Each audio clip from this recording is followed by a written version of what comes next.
Gênesis 28. A bênção, a ordem e a chamada de Isaque por seu filho Jacó é a missão do Evangelho de Cristo a todo aquele que crê de pregar ao mundo a verdade eterna. Não casar com nenhuma moça da terra de Canaã é não fazer pacto com nenhum país, ou imperador, ou qualquer poder político dominador nascido do mundo do poder econômico. Jesus ficou sabendo que queriam levá-lo à força para o fazerem rei. Então voltou sozinho para o monte, Ju 6:15, e disse: Eu lhe darei todo este poder e toda esta riqueza, pois tudo isto me foi dado, e posso dar a quem eu quiser. LC 4:6. A Mesopotâmia, casa de Betuel, avô de Jacó, é o mundo na nova era depois da ressurreição de Cristo. Casar com uma das filhas de seu tio Labão é aceitar o contrato espiritual empregatício do Evangelho de Cristo. Aceitar o Evangelho e os métodos de procedimento comportamental de Cristo não significa que toda pessoa tenha que largar o emprego, mas priorizar a pregação do Evangelho por ter uma importância eterna, pois Deus quer ter o seu funcionário seja onde for.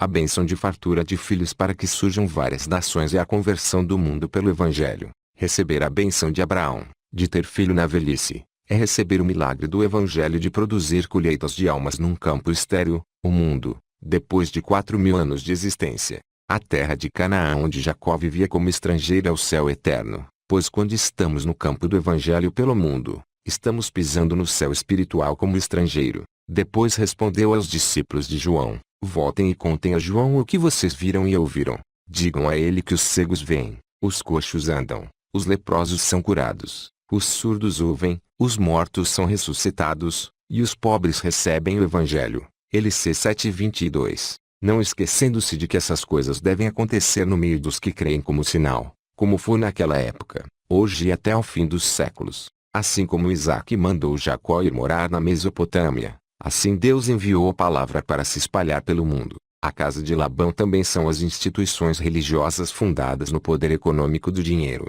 ou organizações tradicionais humanas. Quem está nesses lugares pelo menos está menos exposto ao homicídio religioso, pois a verdade gera ira, para não dizer engano, entendeu? E nesses lugares não tem verdade. Rebeca é a igreja espiritual de Cristo que entende a palavra e recebe a direção e dons sobrecomuns do Espírito Santo ao longo dos séculos. Esaú é a igreja material que quer se salvar por seus próprios esforços heroicos, arrecadando para se sustentar na areia, monumento patrimonial. Mas Jacó é a igreja espiritual que se sustenta na palavra e dons eternos sobrecomuns do Espírito Santo, não registrada por documentos corruptíveis, mas pelo próprio dedo de Deus no céu. O fato de Esaú ficar sabendo de tudo que sucedeu ao seu irmão Jacó e a sua obediência é a consciência do Evangelho por todos, principalmente pelos israelitas. A ordem foi não casar com mulher cananeia e ir para a Mesopotâmia, que é não participar do mundo e ir para a pregação do Evangelho. Mulheres de Canaã são as nações do mundo. A tentativa de Esaú de agradar o seu pai Isaque,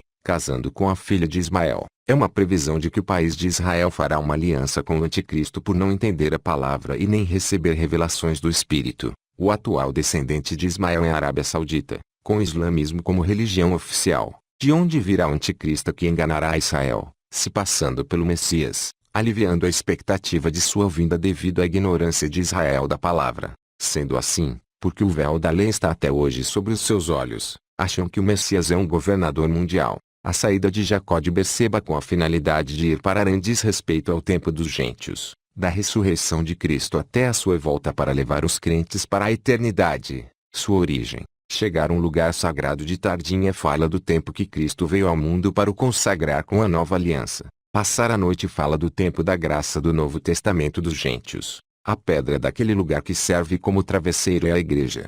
Apoiar a cabeça na pedra deitado para dormir é derramamento do Espírito Santo que dá o entendimento da mente de Cristo à igreja. Se deitar para dormir é a tolerância divina do tempo da graça antes do despertar do juízo final e condenação eterna dos blasfemadores. Espiritualmente falando, Cristo está deitado sonhando, sendo este sonho a palavra que descreve a obra eterna de Deus. A escada que liga a terra ao céu é Cristo. E os anjos que sobem e descem nessa escada são os pregadores do Evangelho pelo mundo. Assim como o Senhor Deus estava ao lado de Jacó e prometeu a ele e os seus descendentes dar-lhes aquela terra em que estava deitado, assim Deus promete a Cristo e os que nele creiam dar a eternidade em que Cristo está guardando a sua volta. Jacó e os seus descendentes a Cristo e os que nele creem. Abençoar o mundo por meio de Jacó e seus descendentes é tornar o mundo aceitável a Deus por meio de Cristo e dos que nele creem. Os descendentes carnais de Jacó que se espalharam pelo mundo na ida cativos para a Babilônia são representantes proféticos da dispersão dos crentes em Cristo pelo mundo na perseguição religiosa dos sacerdotes e líderes do país de Israel depois da ressurreição de Cristo.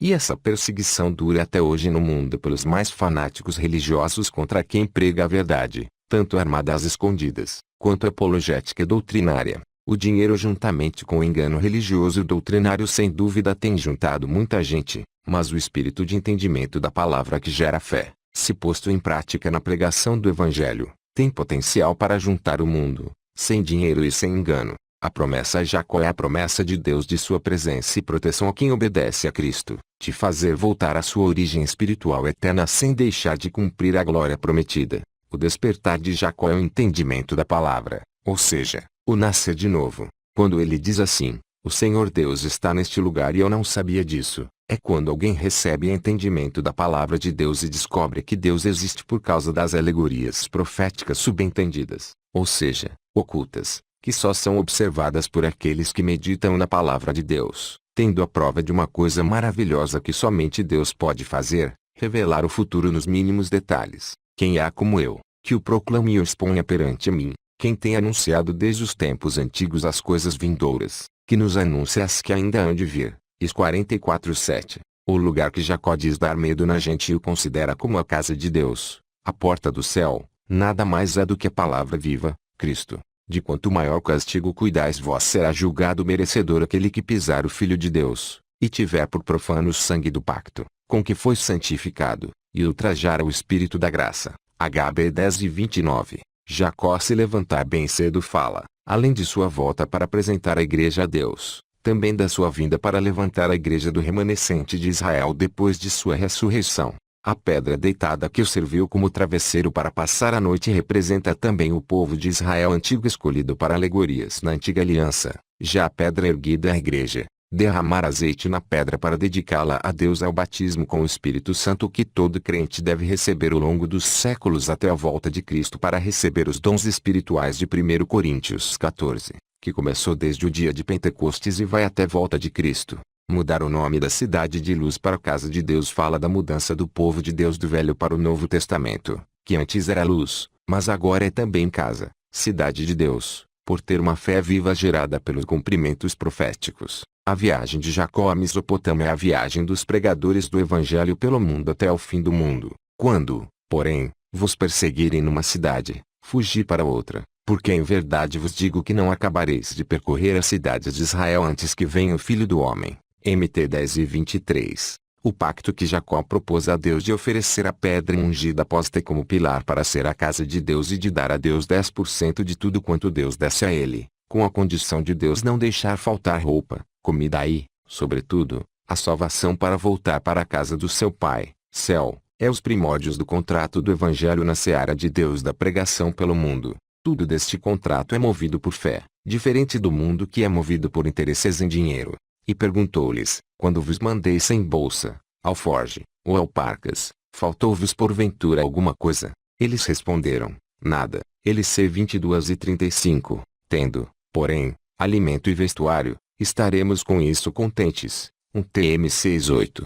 A declaração de Jacó que daria 10% de tudo quanto Deus desse a ele é a entrega de Cristo da igreja como oferta a Deus, para a realização de rituais alegóricos proféticos por um povo escolhido para isso na velha aliança. Ao nível material, foi necessário dízimos de coisas representativas até um tempo de reformas, mas no nível espiritual em Cristo não existe porcentagem, pois Deus não divide a sua glória com ninguém. E, quando todas as coisas lhe estiverem sujeitas, então também o próprio Filho se sujeitará àquele que todas as coisas lhe sujeitou, para que Deus seja tudo em todos. 1 Cor 15:28.